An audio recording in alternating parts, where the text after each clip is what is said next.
Hi, I'm Mark Grace-Smith. Welcome to my exhibition at ArtGeo called Drawing in Space. This is an exhibition of 3 years of work. Since I moved down to Busselton, I've decided to do a whole series of small works that will enable me to do quick, expressive works, a bit more like painting. Sculpture can be very laborious and a lot of time spent doing things as opposed to thinking up ideas. So I wanted to develop a whole new body of quick works that expressed different ideas. There's three main parts of the show. One's called organelle, which that one there is. And then there's what I call cuboid, which is these ones here, and this series here, which is about COVID-20, I call it. Because this happened, this series, this 5 works happened after hearing of COVID-19 in January 2020. So they all do different things, but this is, I've been a sculptor professionally since 1974, and worked consistently over that time, taught some of that time in art schools, and apart from the normal things of life, just always continued working ever since then up to now. And very lucky to have time to continue working, because a lot of people don't. So these different qualities, these works here. This is made of steel and plaster. All these other works, obviously not drawings, are made of paper clay, fired paper clay. Some with a paint finish and some with a raw finish. And they're all different. I make a point of actually exploring different ideas with each work. I generally don't repeat and just tweak and vary that one idea. I think that's quite boring. But so each work is a different idea, essentially, even if they have some connection together. For example, these ones all have a internal cubic structure. These ones don't, and these ones definitely don't. And the other big thing is, of course, that you use the materials to suit your purposes. You don't let the material control what you do as an artist. You actually do it the other way around. You get the idea, or you get the inspiration to do an idea, then you find the right material. So that's what's happened here. Called Organelle 3 is one of the first works I made. These works and the cuboid works are made of paper clay, which is a wonderful medium. It allows you to connect dry and wet clay together. It allows you to build up structures much easier than normal clay. However, clay is very difficult to use. I've had some experience with it. My father was a potter as well as a painter, so I grew up pugging clay and doing all that stuff. And I've done some other clay works back a few decades ago.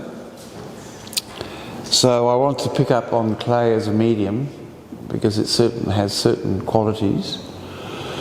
And paper clay came along maybe 20 years ago. Paper clay came through. It's just basically clay with cellulose or newspaper crushed up in it, and it gives it a fibre, a sort of a structure, even when it's fired, which these are all fired. The structure still is there as sort of hollow tubes inside the clay. Anyway, making clay works like this is quite difficult because you have to prop things up and attach them and work. You have to sort of work quickly, and often the work doesn't quite end up the way you designed because it falls over, and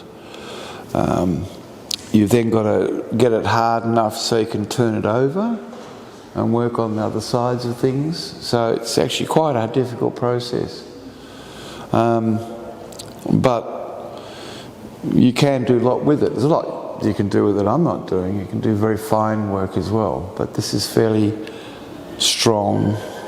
They're sort of strong objects that will stand outside. They're fired quite highly. Okay, well this one is, the first one is the yellow one, and this is one I call unprecedented in capital letters. Again, all based around that constant repetition of unprecedented that occurred with COVID. And from my point of view, this is also unprecedented in terms of its complexity of form. I don't know many other sculptures that have as much expressive values as this one. I'm quite proud of that part of it. So, you know, I call it extreme 3D. And it's extreme because with all 3D work, of course, you have to work around it. But you see all these quite different aspects to the work and all the relationships between all the planes and all the interactions. So that's what they do. I mean, it's quite, it's an effective technique, as I say, which I developed back years ago, of just working between two planes. Yeah. You have the two sides and then you just connect them together with rod and then fill that in. But it allows you to do all sorts of things. And it's the strength of the steel that gives you the ability to do these extenuated structures. So you couldn't do that in clay. And if you wanted to cast that in bronze or something, which I've done in the past, you would have a heck of a time trying to do it.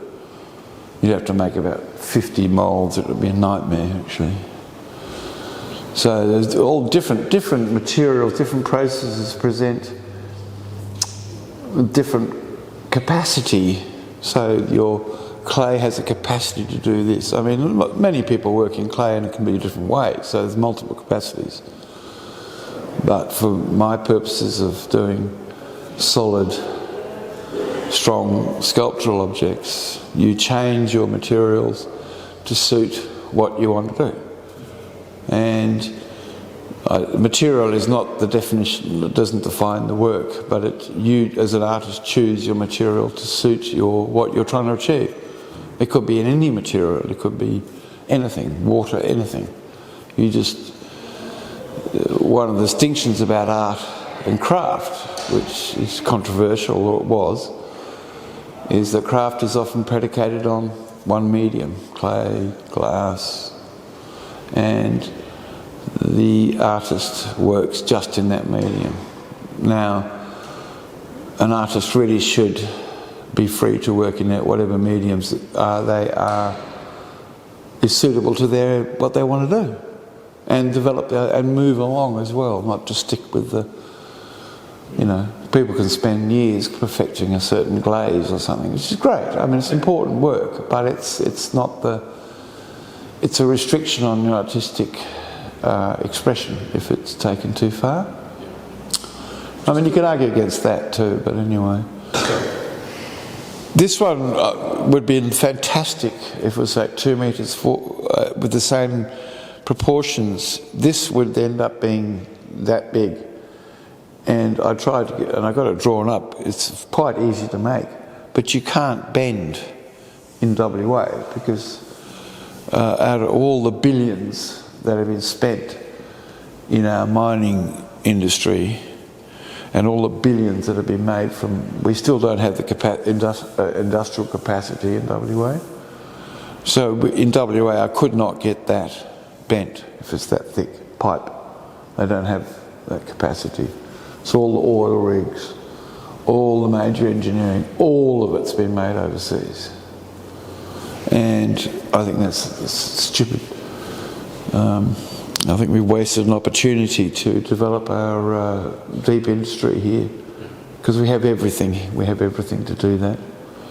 So I think that's just been expediency for profit rather than development, true development. Just in terms of in terms of sources and inspirations for my work, it's basically nature, but I define humans as obviously part of nature and human products as part of nature, a product of a product. And I think it's important that we don't have that distinction between us and nature, which is the problem we have, which could cause our ruin. And I look at things like oil rigs, I look at things as much as trees, beautiful landscapes, mountains, rock formations. These are all inspirations. The underwater world is a significant inspiration. The other inspiration is all of the investigations of science looking deep into nature and looking out into the cosmos. They're all things that we are now in the most privileged time in history when we have the sort of extraordinary capacity to understand and look at the world on many levels. And it's got so complex and so incredible that we should accept that, understand that we're living in a golden age of knowledge. We're not living in a golden age of environment, but of knowledge, of our understanding. So, you know, as artists, we have access to extraordinary, unlimited visual things. I mean, I look at, I don't look down an electron scanning microscope, but I look at the images. They're now rearranging atoms under microscopes. It's just beyond belief what we're doing now. And that's nature. We are a part of nature. We're a product of nature, you know, and that's us expressing, looking at nature, trying to understand nature. Of course, you know, we have to understand our relationship with nature better. That's the problem. So that's just a sort of, you know, political point, if you like. Which is very topical at the moment. Well, it is. It's all topical. Yeah. You know, that's our next phase. We just wasted a lot of money. Yeah. You know, just for personal profit, and it's not right. You know that. One of the main inspirations and starting off my life as an artist was actually travelling up north with my parents. We used to go up north in the 50s and 60s, eat a kangaroo on the way, and drive around in an EH station wagon with a trailer. We're now using a hovercraft, apparently. Right up through the Pilbara, not the Kimberleys. 2 weeks in August, and I've been inspired by the landscape ever since, particularly the Pilbara. That's the Pilbara. Well, it's sort of Gascoyne, really. And this is Albany. So drawing is, I bought the drawings out that have a bit of contrast. Often I work in just line. So that's one of the main inspirations is actually been the landscape, and the Australian landscape of the northwest, for sure. When you get, these works are interesting when you show them all together. They tend, you know, you can sort of one and the other, but when they're taken individually and placed in isolation from other works, you start to appreciate the quality. Also, when you get close enough to them, you start to see all the shadow relationships, all the internal relationships. And the other big deal is, of course, each one of these can be turned on 6 sides. So that's a new idea of have a sculpture that this week I might turn it over and put it on that side, and you get quite a different effect or a different look. Same basic structure, but that's a big feature of these.